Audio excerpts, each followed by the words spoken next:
Hello student, welcome back to SKP inspiration. तो student, आज की इस वीडियो में हम हिंदी के कक्षा 12 के 100 में से 100 नंबर कैसे लाएं की पूरी रणनीति लेकर आ गए हैं। अगर यह वीडियो आप शुरू से लास्ट तक देख लेते हैं तो आपका 100 में से 95 नंबर तो बिल्कुल कन्फर्म ही है।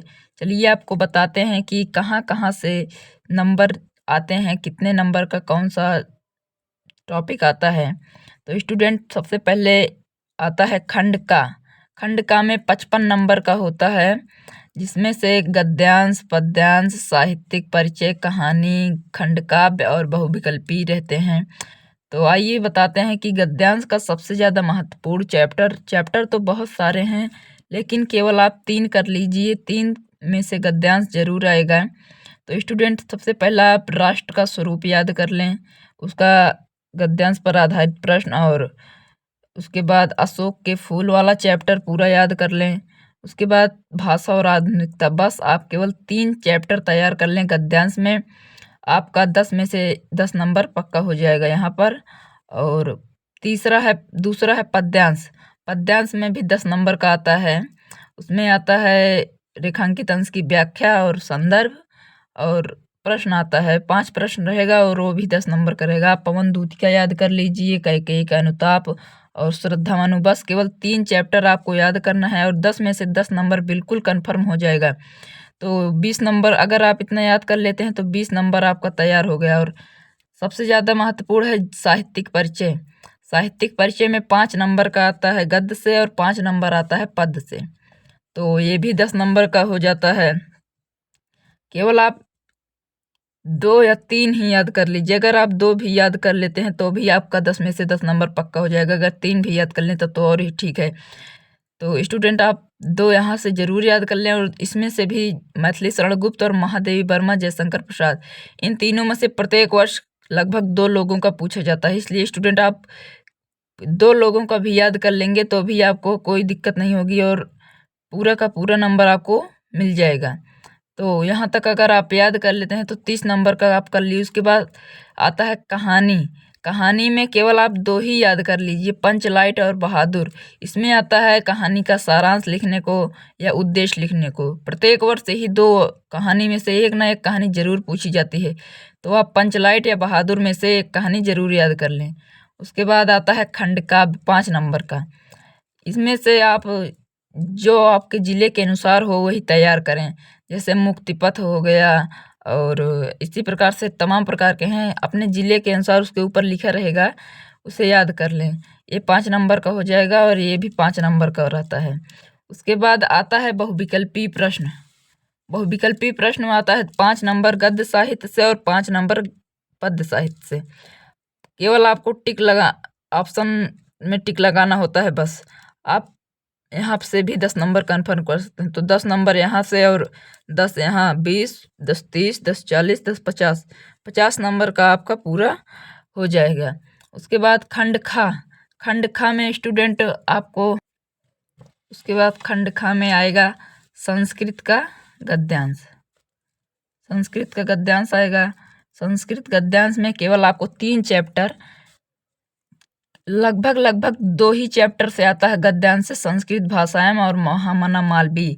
ये दोनों चैप्टर अगर आप तैयार कर लेते हैं तो आपको यहाँ पर 7 नंबर, 5 नंबर संदर्भ के और 2 नंबर संदर्भ के और 5 नंबर हिंदी अनुवाद के आते हैं। तो आप केवल संस्कृत भाषाएं महत्तम से प्रत्येक वर्ष पूछा जाता है, आप इसे जरूर याद कर लें। और महामना मालवीय से इसी प्रकार से अगर आप लिख देते हैं तो 7 नंबर यहाँ पर आपका तैयार हो जाएगा। अगर यह वीडियो आपको अच्छी लगी हो तो प्लीज़ लाइक कर दें, चैनल पे नए हैं तो सब्सक्राइब कर लें। आगे बढ़ते हैं संस्कृत गद्यांश। संस्कृत गद्यांश में केवल आप 1 चैप्टर, मेरे कहने से केवल आप 1 चैप्टर याद कर लें, उसमें से आपको बिल्कुल कन्फर्म हो जाएगा। एक प्रश्न, लगभग सभी प्रश्न ही सुभाषित रत्नान से बनते हैं। केवल 1 चैप्टर से आपका 7 नंबर बनता है, इसीलिए इसे जरूर याद कर लें। बहुत ही छोटा, 2 लाइन से केवल आपको 7 नंबर मिलता है, इसलिए आप जरूर इसे याद कर लें।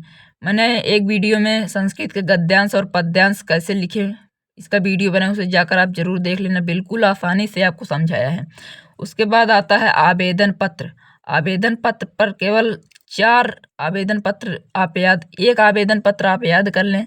उसी प्रकार से सभी लिख सकते हैं आप। मोहल्ले की सफाई हेतु, लिपिक पद हेतु, ये तो प्रत्येक वर्ष सभी लगभग अगर 10 सेट बनता है तो उसमें से 7 सेट में जरूर पूछा जाता है मोहल्ले की सफाई हेतु आवेदन पत्र या प्रार्थना पत्र लिखिए। और दूसरा इम्पोर्टेंट है लिपिक पद हेतु। लिपिक पद हेतु और ये तो आप बैंक से ऋण प्राप्त हेतु, ये भी बहुत ज़्यादा वायरल आवेदन पत्र है। उसके बाद चौथा रहेगा खाता खुलवाने हेतु आवेदन पत्र। अगर आप इतना याद कर लेते हैं तो आपका लगभग 85 नंबर कन्फर्म हो जाता है। उसके बाद आते हैं निबंध पर। निबंध में आपको लगभग 5 निबंध आपको इम्पोर्टेंट है, जिसमें से आपका आतंकवाद, महंगाई, बेरोजगारी, इसी प्रकार से पर्यावरण की समस्या और समाधान, किसान की समस्या, इसी प्रकार से आप इसे एक बार ज़रूर देख लें। टाइम तो बहुत कम ही बचा है, इसलिए आप इसे ज़रूर एक बार रिवीजन कर लें। पढ़ने की ज़रूरत नहीं, अब जो पढ़े हैं वही रिवीजन कर लें, वही बहुत है। तो स्टूडेंट अगर आप निबंध लिख देते हैं तो 9 नंबर तो कन्फर्म हो जाएगा। उसके बाद ये आवेदन पत्र, प्रार्थना पत्र भी 7 नंबर का आता है।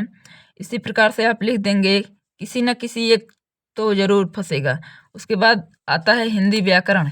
हिंदी व्याकरण में आपको रस, छंद, अलंकार 6 नंबर का और शब्द युग्म, अपठित, गद्यांश, मुहावरे ये 2-2 नंबर के आते हैं। तो यहाँ से भी आपका 10 नंबर लगभग 10 नंबर का आता है।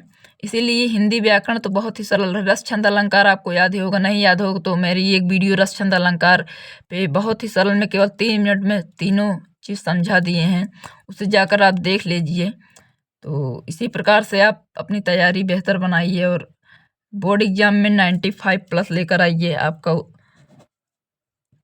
सपना जरूर साकार होगा। तो स्टूडेंट, यह वीडियो आपको कैसी लगी कमेंट में ज़रूर बताएं।